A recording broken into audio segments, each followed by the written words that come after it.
Bonjour et bienvenue sur la chaîne ProNoWin. Le pronostic va concerner la journée de demain, donc pour ce samedi 22 mai. On va repartir maintenant, on commence à avoir l'habitude sur de la Liga où je vous propose 8 pronos, 7 matchs, donc les 7 dernières rencontres évidemment du championnat de Liga où tout est encore incertain. Alors pas sur la Ligue Europa où peut-être une ou deux équipes peuvent encore se glisser, mais surtout pour le titre en Liga entre le Real de Madrid et l'Atlético Madrid, où rien est encore sûr, mais malheureusement pour le Barça qui lui a perdu la semaine dernière, a un petit peu abandonné la place du titre donc de champion de Liga pour cette année. Avant toute chose, je tenais quand même à vous remercier tout au long de ce parcours cette année au niveau du championnat, où j'ai donné certains pronostics un petit peu dans tous les championnats. Je me suis concentré récemment depuis 3 vidéos, donc c'est ma 4e vidéo exclusivement sur le championnat de la Liga. Je pense que l'année prochaine, je resterai certainement dessus car j'ai essayé de tester un petit peu le championnat anglais cette semaine sur Telegram où je vous ai donné 2 pronostics. Malheureusement, 2 douilles.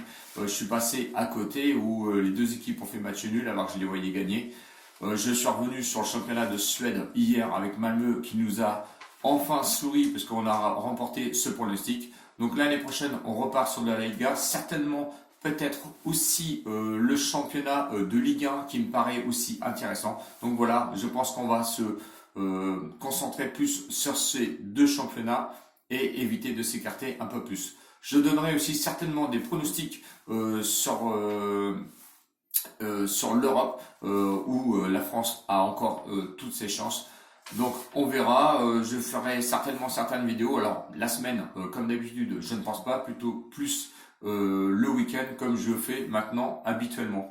Allez, on part donc sur les 8 pronos que je vais vous donner, 7 matchs. Tous les matchs sont à 18h, donc attention à bien valider vos tickets donc pour demain, pour ce samedi 22 mai. On part sur le premier match entre le Celta Vigo et le Betis. Celta Vigo qui est 8e, qui va affronter le Betis qui lui est 6e.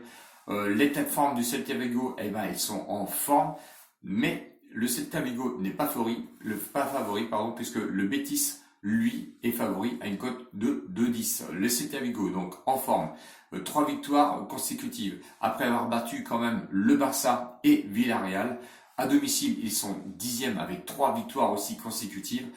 C'est quand même 9 victoires, 3 nuls et 6 défaites, 28 buts marqués et 27 buts encaissés. Ça encaisse quand même pas mal de buts à la maison.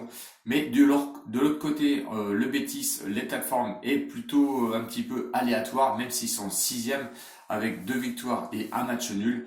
Le Betis, c'est un petit peu compliqué pour lui en ce moment. Il a quand même joué pas mal sur des équipes qui étaient mal classées. À l'extérieur, ils sont 8e avec 4 nuls consécutifs lors de leurs 5 derniers matchs à l'extérieur. 6 victoires, 5 nuls, 7 défaites, c'est le palmarès du Betis, lui, à l'extérieur. Le Celta, lui, il a rien à gagner ni à perdre. Le Betis, lui, pourrait perdre quelque part sa 6e place en cas de victoire de Villarreal. Et au niveau des places qualificatives directes pour les phases de la Ligue Europa, ça pourrait un petit peu se compliquer.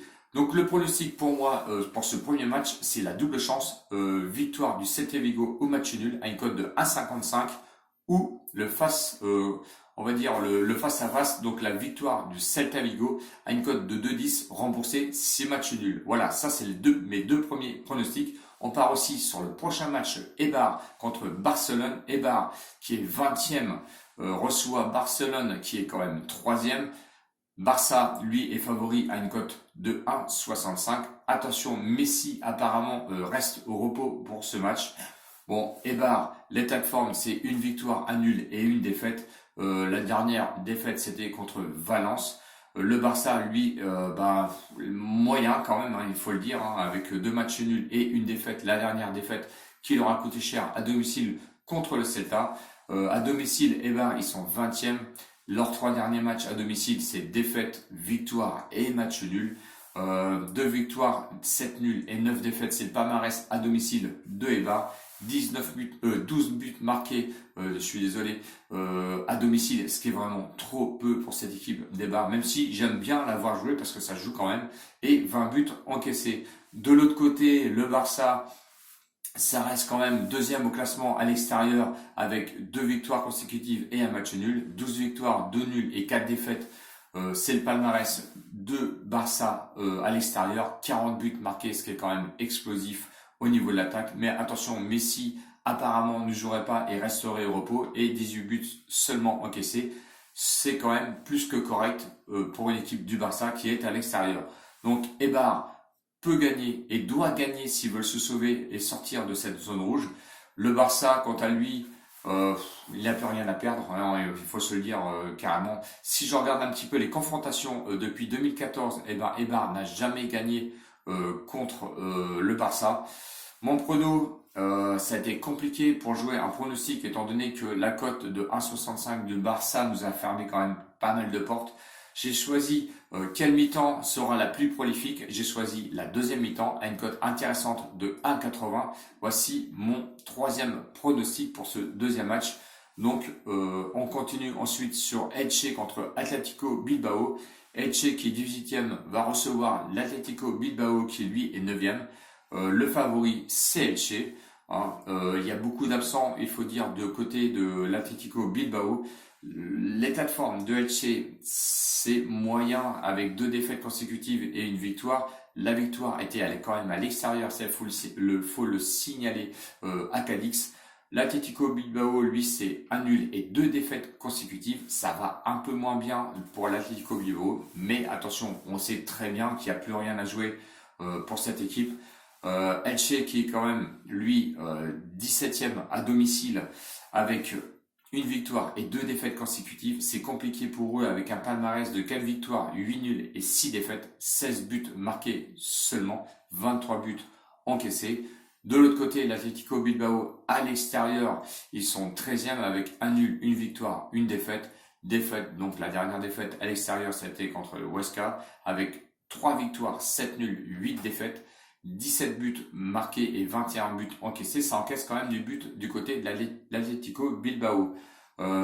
Elche, lui, voilà, il n'y a pas de calcul à faire, ils sont obligatoirement obligés d'avoir une victoire s'ils veulent se sauver.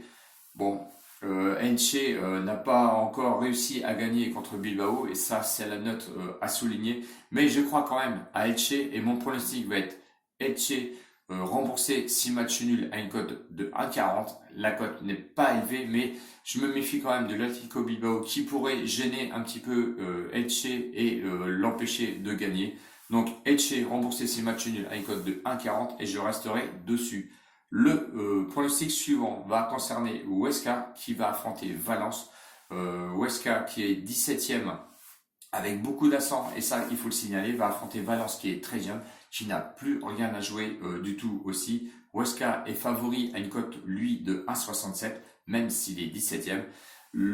On va dire l'état de forme, c'est moyen, très moyen, avec 2 défaites et une victoire. La dernière défaite c'était contre le Betis où ils ont perdu quand même 1-0. À domicile, ils sont 16e avec 5 victoires, 6 matchs nuls et 7 défaites, 17 buts marqués, 21 buts encaissés. De l'autre côté, eh bien Valence, qu'est-ce qu'on peut dire, l'état de forme, c'est quand même 2 victoires et une défaite. La victoire, la dernière victoire facile contre Eibar, leur dernière, ils ont quand même gagné 4-1. Ça, faut pas l'oublier. Ils ont fait un beau match. Mais à l'extérieur, ils sont quand même 20e, pitoyable, avec un nul et 2 défaites consécutives. 2 victoires seulement pour Valence à l'extérieur, 5 nuls et 11 défaites, 16 buts marqués. Ils ne marquent pas beaucoup à l'extérieur, ils préfèrent marquer beaucoup plus de buts à domicile et 30 buts encaissés, ce qui est quand même énorme. Le petit sujet qu'il faut savoir quand même pour Huesca, en 5 matchs à domicile, c'est 3 victoires, 1 nul et une défaite. Victoire impérative aussi pour Huesca, donc le pronostic va être, puisque l'équipe de Valence quand même, c'est une équipe qui joue et je pense que pour leur dernier match, elles vont tout donner aussi. C'est les deux équipes marquent à une cote de 1,69. Bon, ça va être le pronostic pour ce match entre Huesca et Valence. Le match suivant, on arrive au 5e match, donc Osasuna qui va affronter le Real Sociedad. Osasuna qui est 10e va affronter le Real Sociedad qui est quand même 5e. Le favori, c'est le Real Sociedad. Osasuna, lui, il faut le dire, n'a quasiment rien à jouer. Real Sociedad, on va dire aussi. Un petit peu le match, je pense, de ventre mou parce que chacune des deux équipes n'a presque rien à perdre. Mais attention aux équipes qui sont derrière le Real Sociedad. En cas de victoire de toutes ces équipes-là et une défaite du Real Sociedad, eh ben, le Real Sociedad pourrait se retrouver 8e et oublier des ligues Europa. Donc, attention quand même à Osasuna qui est à domicile est 12e avec 3 victoires consécutives. Le palmarès d'Osasuna à domicile, c'est 7 victoires, 5 nuls et 6 défaites. 21 buts marqués, ça marque quand même du but et 22 buts encaissés. Le Real Sociedad, lui, à l'extérieur, c'est quand même une bonne équipe puisqu'elle est classée 6e. Mais attention, l'état de forme à l'extérieur, c'est vraiment moyen avec une victoire et 2 défaites consécutives. 7 victoires, 5 nuls et 6 défaites à l'extérieur. 24 buts marqués, ça plante quand même à l'extérieur. Et des 7 buts encaissés, ça encaisse quand même pas beaucoup de buts. Le pronostic pour ce match, c'est quand même, je pense, Osasuna avec un handicap de plus 2 buts à une cote de 1,43 parce que je me méfie vraiment du Real Sociedad. Donc Osasuna en handicap avec plus 2 buts à 1,43, c'est le pronostic que je vais vous donner. On arrive ensuite évidemment sur les équipes qui vont nous intéresser entre le Real de Madrid et Villarreal. Le Real de Madrid est favori à une cote de 1,43. Attention, on peut souligner quand même s'il y a des blessés, le retour de Ramos en défense qui va faire du bien. L'état de forme du Real, c'est un nul et 2 victoires consécutives. À domicile, il reste quand même 3e, ça faut pas l'oublier, avec un nul, une victoire et encore un nul. À domicile, donc c'est 12 victoires, 3 nuls et seulement 3 défaites avec 31 buts marqués et 12 buts encaissés. Le Real ne prend pas beaucoup de buts, ça on le sait. Et avec le retour de Ramos, je pense que ça va serrer derrière. Le Villarreal, qui est 7e, a été complètement un petit peu oublié des bookmakers à une cote de 7-2. Bon, à l'extérieur, même si l'état de forme de leurs 3 derniers matchs, il est quand même très bon avec une défaite et 2 victoires consécutives. À l'extérieur, ils sont 5e avec 2 victoires et une défaite. Le palmarès du Villarreal, à l'extérieur, c'est 7 victoires, 7 nuls et seulement 4 défaites. 30 buts marqués, 19 buts encaissés. Ça n'encaisse pas non plus beaucoup de buts sur le Villarreal. Bon, attention par contre. Madrid, le Real, va jouer lui le titre de champion de la Liga, peut-être. Et Villarreal, est-ce qu'il va avoir la tête tournée sur la finale sur la Ligue Europa? C'est fort possible, à mon avis, surtout qu'ils vont jouer contre Manchester United. Mais je ne vois pas le Real laisser de la place, le Real de Madrid, laisser la place au Villarreal. Donc, mon pronostic va aller sur une victoire sèche du Real de Madrid à une cote de 1,43. Et le dernier match qui va nous intéresser entre Valladolid et Atlético Madrid. Donc attention, le 19e qui reçoit le premier. Match des extrêmes, mais attention, match très important pour les deux, car ça pourrait se compliquer en cas de défaite pour Valladolid qui va vraiment mal, il faut le dire, puisque 3 défaites d'affilée. À domicile, ils sont 19e avec une défaite et 2 matchs nuls consécutifs. Seulement 3 victoires pour Valladolid avec 7 nuls et 8 défaites. 18 buts marqués et 28 buts encaissés, ce qui fait quand même très mal.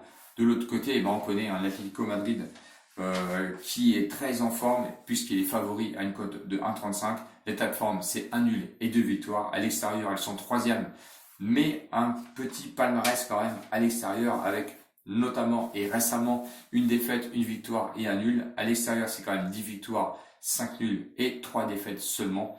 Attention, c'est une équipe qui prend vraiment pas beaucoup de buts avec 13 buts seulement encaissés avec 24 buts marqués. C'est la meilleure défense, il faut dire, du championnat de la Liga. Il faut être honnête que je ne vois pas l'Atlético Madrid laisser la place aussi au Real de Madrid. Donc ils vont jouer leur va-tout vraiment sur ce match. Et je vois la victoire sèche de l'Atlético Madrid à une cote de 1,35 qui nous laisse un petit peu frémir et j'espère qu'il y en a beaucoup qui vont aller voir un petit peu ce championnat qui se joue donc ce samedi à 18h. J'espère que la vidéo vous a plu, même si elle est longue, mais bon, il y avait quand même 8 pronostics et 7 matchs à pronostiquer. N'hésitez pas à vous abonner car j'ai besoin encore d'abonnés et de pouces d'encouragement, notamment pour être un peu plus visible sur YouTube. Je vous remercie par avance du soutien que vous me donnez. Je sais qu'il y a des abonnés qui me suivent depuis le début. N'hésitez pas aussi à aller voir sur Telegram où je laisse toujours le lien dans la description. Je vous dis à bientôt, notamment pour les matchs de Coupe d'Europe où je serai encore là. Ciao, ciao les bonheurs et à bientôt. Salut!